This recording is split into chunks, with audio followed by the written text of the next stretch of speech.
Audio Jungle.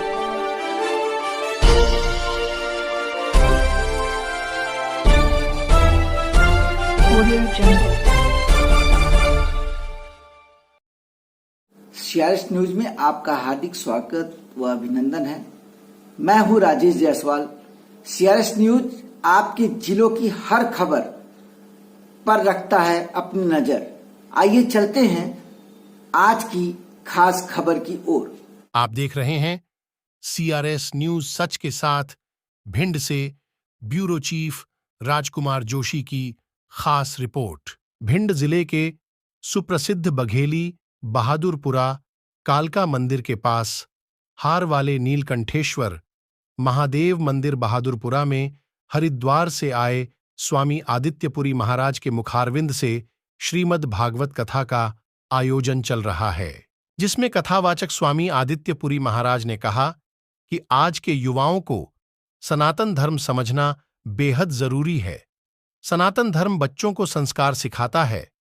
वही हिंदू राष्ट्र की मांग को लेकर स्वामी आदित्यपुरी महाराज ने कहा कि हिंदू राष्ट्र की मांग, गाय को राष्ट्रीय पशु घोषित करने की मांग, गंगा को राष्ट्रीय नदी घोषित करने की मांग यदि कागजों में घोषित भी कर दी जाए तो कुछ होने वाला नहीं है। हिंदू राष्ट्र के साथ साथ राम राज्य भी होना चाहिए, तभी जन कल्याण संभव है। भारत के सुप्रसिद्ध कालका मंदिर पर पूजा के रूप में शराब एवं अंडे चढ़ाने को लेकर भी आदित्यपुरी महाराज ने आपत्ति जताई है और कहा है मंदिर पर शराब और अंडे चढ़ाना प्रतिबंधित होना चाहिए। कथा को सुनने के लिए सैकड़ों की संख्या में भक्त पहुंच रहे हैं। देखिए, ऐसा होता है जैसे मांग उठती है कि गौ माता को राष्ट्रीय पशु घोषित कर दिया जाए, मांग उठती है कि गंगा को राष्ट्रीय नदी घोषित कर दिया जाए, लेकिन हमें यह विचार करना पड़ेगा कि जिन जिन को हमने राष्ट्रीय घोषित कर दिया उनकी अभी वर्तमान में क्या स्थिति है। क्या केवल राष्ट्रीय घोषित करने से जो हम चाहते हैं वह हो जाएगा? हमारा उद्देश्य राम राज्य का है। वह राम राज्य कैसे होगा, इसके लिए हमें प्रयासरत होना होगा। अगर हम कागजों में लिख भी दें हिंदू राष्ट्र, तो उससे कितना परिवर्तन होगा, यह विचारणीय है। आपके द्वारा महाराज जी जो कालका मंदिर है यहाँ पर, और एक अपील की गई है कि यहाँ पर मांस मदिरा चढ़ाना, शराब चढ़ाना प्रतिबंधित होना चाहिए, इसको लेकर क्या कहना चाहिए? देखिए, ऐसा है, श्रीमद् भागवत की कथा चल रही है। यह ग्रंथ अभी भी हमारे सामने ही रखा है। इसमें एक कथा आती है राजर्षि प्राचीन वर्ही की।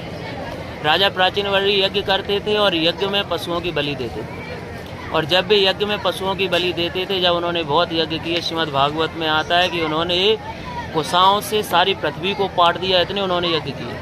और जब उन्होंने इतने यज्ञ कर लिए इस प्रकार से, तो एक बार यज्ञ में श्री नारद जी महाराज पहुँचे। और जब नारद जी महाराज पहुँचे तो नारद जी महाराज उससे अप्रसन्न हुए। तो उसने कहा कि हे प्रभु, मुझे तो आज तक विमल ज्ञान पता ही नहीं था। ब्रूहि में विमलम ज्ञानम।